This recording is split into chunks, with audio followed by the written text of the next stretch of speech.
Gila,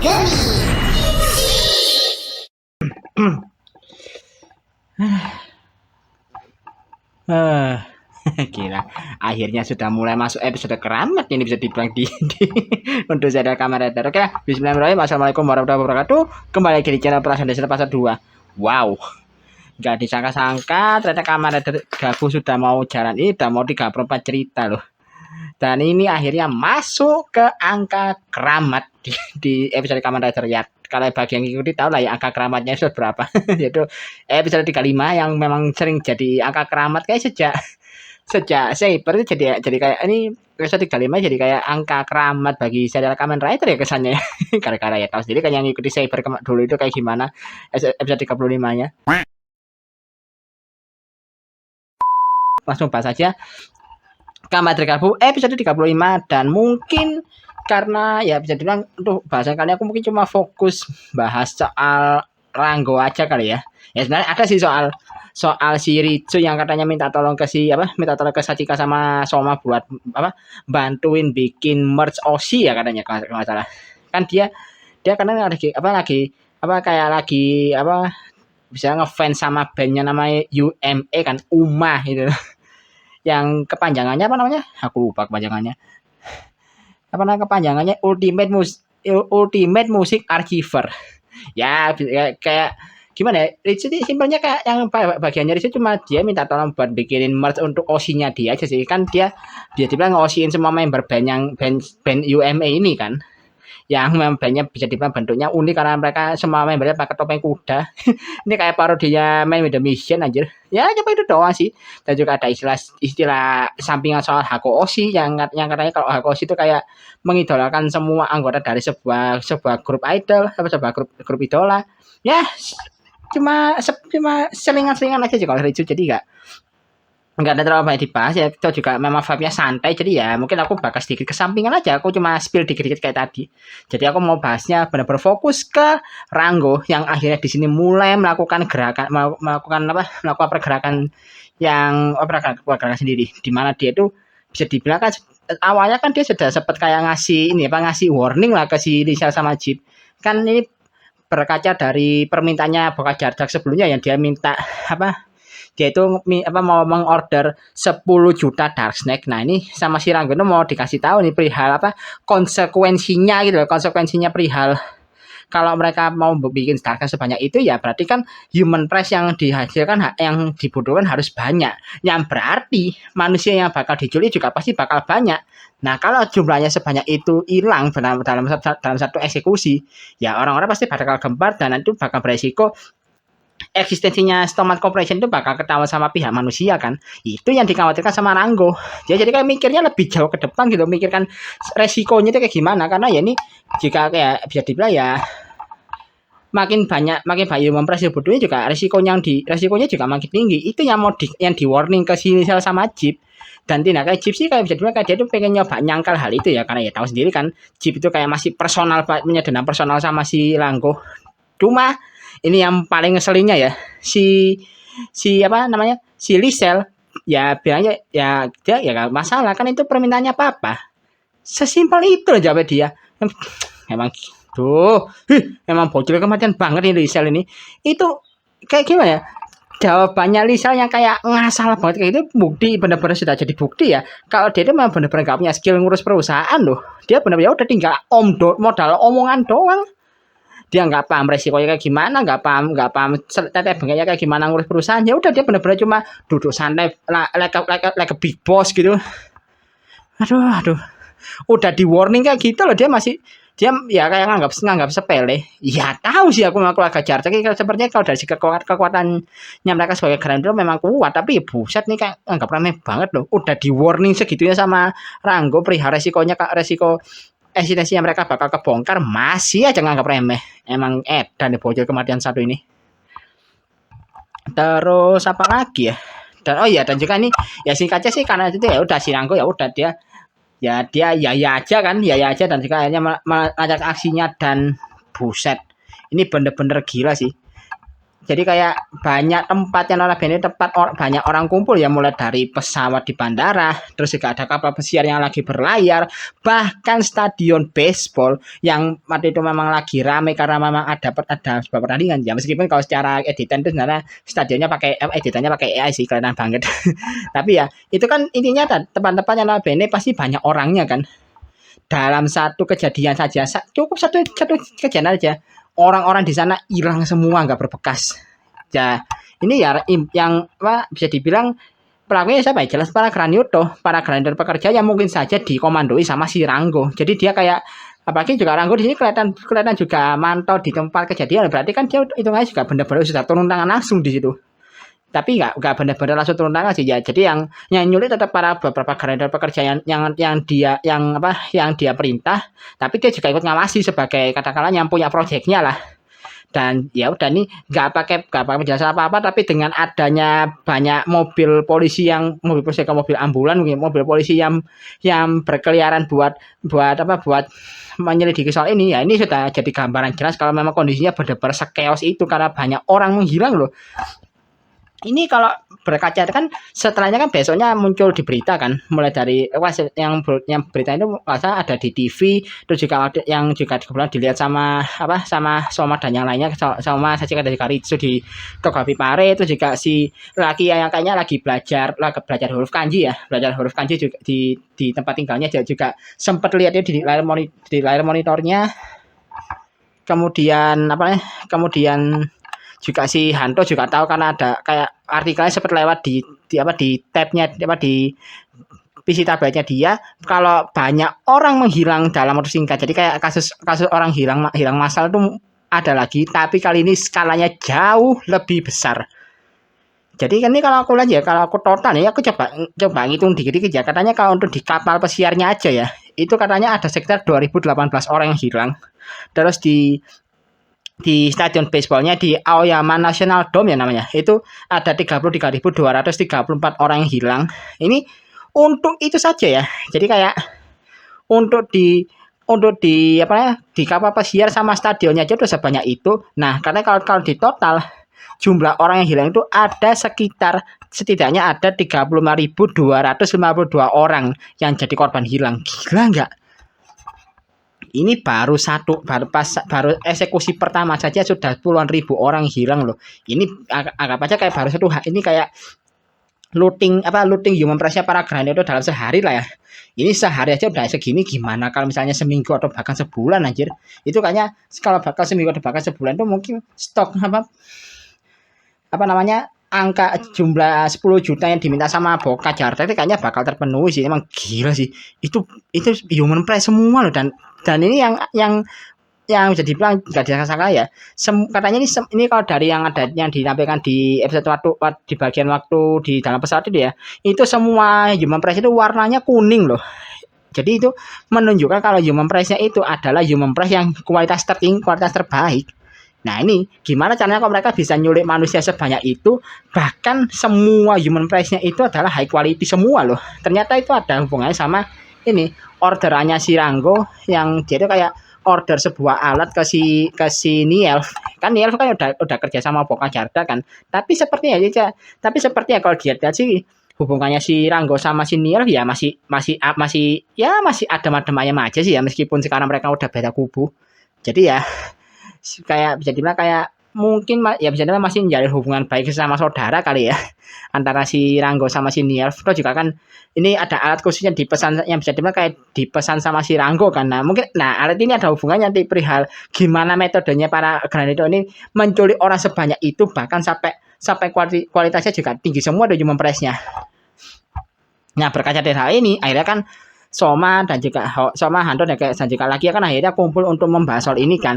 Dan di sini terdapat satu kesimpulan kalau sepertinya metode yang dilakukan sama metode kali ini itu adalah idenya Ranggo. Ya memang benar. Ini sekali lagi pernah kalinya ada soal ini, dan dia merasa kayak gitu karena metode yang dipakai kali ini sama seperti yang pernah dia pakai waktu dia masih jadi pekerjanya Thomas Corporation. Itu loh yang pas awal-awal dia debut jadi Commander Flam. yang pas dia masih jadi wujud Gladiator lagi 9 itu kan dia punya kemampuan di mana dia bisa menyuntikkan tentakel yang berisikan racun, di mana kalau orang yang kena racunnya bakal merasakan kebahagiaan singkat sebelum akhirnya diubah jadi human press kan. Nah, katanya di sini karena lagi ini bisa dibilang metodenya itu sama karena sepertinya ini katanya pihak Stomach Corporation atau mungkin Nielf ya itu katanya berhasil mengekstrak racun yang ada di dalam tubuhnya lagi ya untuk kemudian dipakai di rencana di aksi kali ini gitu. Jadi ya hitungannya metode yang dipakai sama kayak lagi ya dulu, cuma kali ini skalanya jauh lebih besar. Dan di sini ya bisa dibilang kayak kasihannya ini apa? Di sini kasihannya tuh si laki itu kayak jadi merasa bersalah gitu loh. Jadi ya gimana ya kalau melihat melihat hal ini juga apalagi jika pas ada bagian di mana si Lakia sempat tanya ke Soma kan perihal si Sasika itu tahu sempat tahu nggak kalau perihal kasus hilang masa sebelum itu ada ulahnya dia. Ya sama Soma sih dibilang kalau dia nggak pernah cerita soal ini ke si Sasika sih. Dan juga Hando juga mengatakan ya sama karena dia belum pernah cerita. Jadi ya perihal patung Lakia masih jadi bagian sama Corporation itu ya sama si Sachika sama sekali nggak tahu sih. Kenapa? Kenapa kok si laki sampai tanya kayak gini? Ini ya buntut dari rasa bersalah dia tadi. Dia kayak gini. Dia kayak merasa benar-benar jadi merasa bertanggung jawab banget gitu loh. Perihal kasus hilang masalah yang dia lakukan ke manusia dulu waktu awal-awal dia jadi Commander Flam terus juga kondisi sekarang yang notabene kasus hilang masa kejadian lagi tapi dengan skala lebih gede itu dia merasa kalau semua itu ada kayak akibat dari dirinya dia sendiri secara gak langsung. Jadi kan dia merasa bersalah itu. Makanya dia nggak mau orang terdekatnya dia itu tahu soal rahasianya masalahnya dia. Ya ini juga related sama si Soma sih. Yang dulu kan Soma kan juga pas awal-awal serial tahu sendiri kan. Dia itu kayak merahasiakan identitasnya sebagai Commander Gabut. Terus juga identitasnya sebagai separuh Granada juga disembunyikan dari orang lain kan. Jadi ya ini cukup relate sama Soma. Cuma ditimpali lagi sama si Hanto perihal karenanya kalau kondisinya sama laki itu nggak sepenuhnya sama dan kalau misalnya laki yang memang masih merasa bersalah akan hal itu ya nggak masalah. Jadi jangan sampai lupa dengan rasa bersalah itu biar bisa jadi motivasi lebih untuk nanti menebus kesalahan itu tadi loh. Jadi kayak dikasih wejangan sama si Hanto si laki ini. Dan jadi akhirnya setelah ya kan bisa kayak sesi deep talk ini, akhirnya mereka pergi menyelidiki soal kasus ini kan, di mana si Hanto ya sama Soma itu ya keliling ke tempatnya sekiranya banyak orang di sana, terus dikasih laki itu pergi ke tempatnya Paman Dende dan ini rada bikin tepuk jidat sih. Karena ya gimana ya, agak bikin kesel juga loh. Ternyata di sini Paman Dende masih hidup loh. Jadi ya bagian di mana si Paman Dende sebelumnya itu kayak terduduk gak rasakan diri itu ternyata dia cuma ngantuk anjir turu ternyata. Ya ampun udah sedih segala macam ternyata cuma turu. Agak kesel juga ya tapi ya bagusnya ya itu sih. Ya seperti aku bilang kemarin kalau misalnya Paman Dende mati kasihan sih aku. Tapi memang bisa dibilang eksekusi adegannya aja yang agak bikin kesel. Dan ini kenapa kok si Lakia pergi ke tempat Mama Dende? Karena dia minta tolong perihal untuk dibuatin kayak penawar racun dari racun yang ada di dalam tubuhnya dia ya. Ya katanya sih buat ngatasi metode penculikan manusia yang dilakukan sama pihaknya Ranggo sekarang kan ya. Karena memang itu kan ada hubungannya sama racun di dalam tubuhnya Lakia kan. Atau mungkin juga ini agak kejauhan sih. Tapi ya mungkin ini juga bisa jadi sedikit hint lah untuk untuk perihal asal muasal tercipta ini cerita si Parfait Gochizo ya yang bakal dipakai sama si Commander Flam buat jadi final formnya itu si Flam Parfait Custom yang aku bahas kemarin. Mungkin bisa ngarah ke sana cuma hint kecil aja bukan benar-benar ke sana tapi mungkin ini baru hintnya doang. Dan singkatnya balik lagi ke bagian Soma, dia kan akhirnya dapat info dari salah satu Gochizo-nya yang lagi keliling kan, kalau ternyata ada beberapa Granado yang menyamar jadi pramugari dan singkatnya Soma datangi pesawat di mana para Granado itu menyamar dan bener aja pas datang di sana ternyata para Granado itu udah menguti para human press yang ada di sana loh yang aku bilang tadi yang human press-nya high quality semua itu.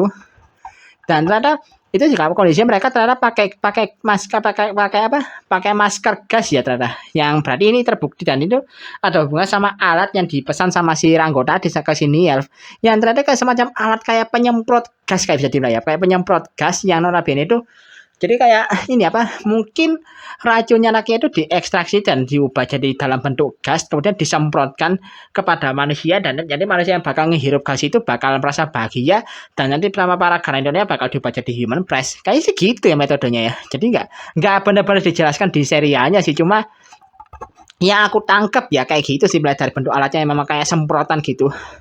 Dan mereka ya udah singkatnya sih di sini si Soma berubah jadi Kamen Gabut dan nyoba nyerang satu agent di sana. Pas dia mau nonjok tiba-tiba ada sebuah barrier merah yang menghalangi tonjokannya Soma, dan ternyata itu adalah ulahnya si Ranggo yang dengan santai dan juga dengan santai dan juga kalemnya tiba-tiba berdiri dari duduknya bangkit dari duduknya dia di bagi bangku bagian depan dan langsung ada di Soma dan langsung nyerang Soma gak pakai basa-basi sampai Somanya kepental dan unhensin. Ini gila sih, bener-bener udah santai aja kayak nggak kerasa kurus, kita bener-bener kalem santai tapi mengintimidasi. Ini gila sih si Ranggo, apalagi pas bagian dia jalan di kondisi di belakang itu ada pesawat yang meledak tuh, buset, aura intimidasinya bener-bener kerasa loh si Ranggo ini. Jadi kayak gimana ya, bahkan kan para karakter utamanya ini sampai bener-bener kayak merasa ada rasa-rasa terintimidasinya terutama si sama Hanto sama laki yang juga datang setelahnya, dan dia kan terjadi pertarungan antara si Commander Valen Frappe Custom sama Commander Vlam lawan Ranggo, dan di sini bisa dibilang Ranggo bener-bener kakak sentuh loh. Padahal di sini Ranggo masih pakai wujud penyamaran manusianya loh. Dia belum berubah ke wujud Granito utuhnya dia, masih di wujud manusia dia, tapi udah sekuat itu loh. Bahkan sampai itu kan dia punya senjata sebuah pedang gede gitu kan. Itu tebasannya bener-bener gak main-main loh. Sampai bikin Hanto sama lagi bener kepukul balik. Bahkan ada satu tebasannya dia yang sempat nyerempet si flash time gear-nya lagi ya, dan bikin ya flash time gear-nya lagi kayak agak rusak ya gara-gara keserempet pedangnya si Ranggo. Gila sih, belum berubah ke wujud Granito utuhnya aja sekuat itu loh si Ranggo. Ini bener-bener edan sih emang. Dan di sini akhirnya si Soma itu mau nyoba ngelawan tapi malah akhirnya berakhir dibanting, bahkan sampai diberikan kata-kata intimidatif lagi ya sama si Ranggo perihal ya katanya keadaan keluarga Soma yang bisa dibilang berubah dan kayak hancur gara-gara kehadirannya Soma sama ibunya. Terus juga bisa dibilang kayak Ranggo yang notabene itu kayak jadi makin sebel ke Soma, apalagi pas lihat Soma itu kalau lihat dia itu selalu takut gitu. Jadi kayak bisa dibilang apalagi ada bagian sini dimana kan ada Soma itu kayak lihat Ranggo tapi sambil takut sambil sembunyi di belakang ibunya karena takut kan itu, tapi ya Ranggo ya gak ngapa-ngapain ya padahal. Jadi kayak ngelihatnya jadi kayak gitu doang langsung ditinggal pergi. Sebenarnya sih kayaknya ya feelingku si Ranggo itu sebenarnya juga gak jahat banget dia ya, cuma karena dia melihat Soma itu selalu kayak gitu tiap kali lihat dirinya aja, makin lama ya makin kesel dia mungkin lihat rasanya. Jadi ya sebenarnya ya dia juga nggak mungkin juga jadi indikasi kalau dia sebenarnya ya nggak jahat amat, cuma ya mungkin mindsetnya dia masih menganggap kalau manusia itu cuma jadi bahan dasnek, jadi ya dia merasa ya kadang-kadang kayak merasa derajatnya lebih tinggi aja sih, mungkin gitu aja. Cuma kayaknya sih dia nggak sepenuhnya kayak membenci Soma banget ya, bahkan juga sepertinya dia benci cuma karena si Soma itu juga lihat dia itu takut terus gitu loh, jadi kayak dia makin lama makin jengkel lihat rasanya. Dan juga ada satu kata yang notabene diucapkan sama si Ranggo, meskipun ya sebenarnya suaranya nggak begitu kedengaran karena ketutupan pesawat yang tiba-tiba lewat. Itu agak kampret sih, tiba-tiba ada pesawat lewat pas Ranggo ngomong. Cuma katanya sih kalau dari gerakan bibirnya ya, itu si Ranggo bilang ke Soma, kamu itu adalah sosok yang seharusnya tidak pernah dilahirkan. Katanya gitu ya kalau salah. Nggak tahu sih, ini kalau misalnya aku salah koreksi aja ya. Tapi katanya kalau dari gerakan bibirnya sih Ranggo kayak bilang gitu ya. Soalnya nggak kedengeran dia ngomong apa karena ada suara pesawat itu. Jadi, tapi ya untungnya bagian gerakan bibirnya masih bisa dibaca ya. Kayaknya sih gitu sih yang ngomongnya. Dan karena itu akhirnya si Soma kayak kesulut emosinya dan kemudian berubah jadi Gabu over mode.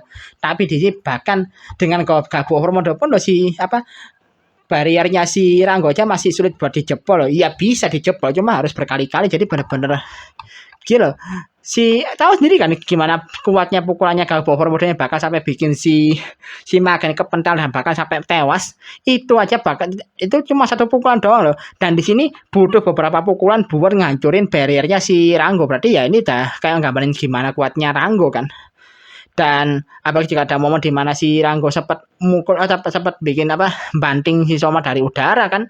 Terus dan juga pas mau di finishing pakai over smash itu ya, sambil si Soma itu ngejepit pedangnya si Ranggo pakai tangan kirinya, itu bakal pukulannya udah tembus barrier, bakal udah mau kena badan Soma. Lah kok malah kepenal balik gara-gara waktu itu si Soma waktu itu si Ranggo akhirnya mengeluarkan wujud Grandia Otonya dia, dan pas mau diserang lagi sama Soma, Goji Pocah keburu habis lagi. Jadi langsung Anesi ke wujud manusia lagi akhirnya, dan udah ke pojok lagi si Soma. Dan di sini pas udah mau di finishing sama si Ranggo, untungnya si Soma di sini langsung gercep dengan dia berubah jadi kabur bisa sorbet dan langsung bawa kabur bersama dengan yang lainnya, dan akhirnya dia selamat. Untuk kali ini dia selamat gitu.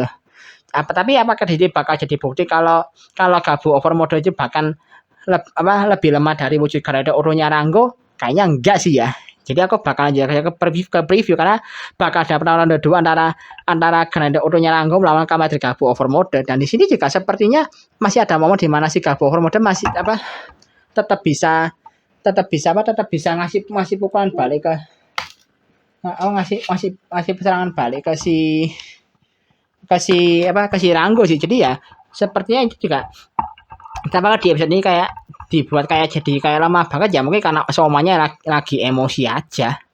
Tapi kalau dari segi kekuatan sepertinya ya tetap sepertinya cukup berimbang ya antara Gabu Overmode sama wujud Garada Otonya si Ranggo.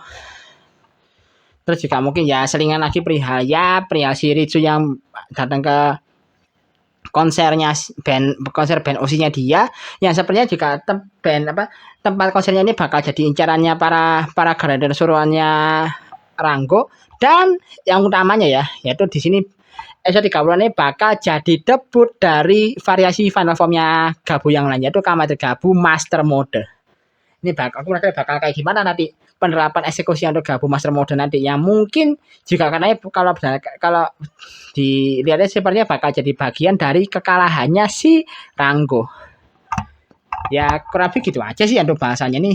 Jadi ya bisa dibilang kalau yang aku simpulin ya, pertama soal kelakuannya si Risa sama Chip ya, yang memang masih ngeselin, tetap ngeselin seperti biasa, yang juga dan juga memang juga kalau mereka tuh benar-benar nggak bisa, memang nggak punya skill ngelola perusahaan sama sekali ya, literally bocil kematian. Terus juga ya nasib Paman Dente yang juga agak anti klimaks karena memang cuma simpel itu, ternyata bisa dibilang kayak penggambaran kelanjutannya.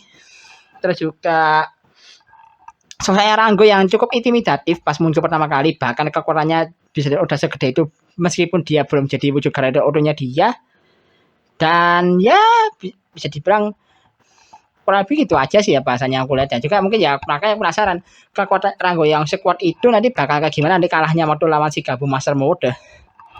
Jadi ya mungkin bakal tunggu aja lah di episode berikutnya ya. Ini juga aku juga sembari lagi nunggu nunggu info tambahan soal Kamadri Zetsu sih. Sebenarnya kemarin ada sih kayak seliweran gambar soal kayak wujud terakhir yang bentuk mukanya kayak harimau itu, yang katanya itu adalah wujudnya si Kamadri Zetsu. Cuma ya itu kan masih rumor ya, jadi aku masih belum bisa aku pastikan banget secara fix kalau itu memang wujudnya Zetsu. Jadi ya nunggu dulu aja sih. Juga infonya Zetsu ini masih benar-benar dikit banget, makanya dari rumor-rumor kemarin aku memang udah banyak rumor tapi nggak pernah aku bahas karena aku nunggu dulu ini karena memang masih terlalu dikit, dan juga misalnya rumornya masih benar-benar simpang siur banget. Jadi ya aku mau nunggu dulu dengan sabar. Ini bisa dibilang kayak Toei lagi slow face banget ya kalau perihal info-infonya Zetsu. Jadi ya mereka benar-benar ya itu sejauh ini officialnya mereka itu ya official beritanya mereka soal Kamadri Zetsu baru nama serial sama logo serialnya doang kan, baru itu aja loh. Jadi ya sabar aja nunggu dulu. Barangkali kan ya terutama nunggunya pas hari Minggu sih, siapa tahu di situ ada info soal Kamadri Zetsu-nya nyempil kan. Jadi ya tunggu aja dengan sabar. Jadi oke, sekian dulu video kali ini. Like dan share video ini kalau kalian suka dengan aku di video ini. Subscribe channel aku kalau juga suka dengan pemainku channel ini.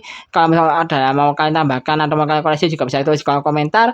Dan kalau masih diukur tambah juga bisa klik link server yang ada di kolom deskripsi di bawah. Akhir kata, assalamualaikum warahmatullahi wabarakatuh. Salam dari Prasadi 1412.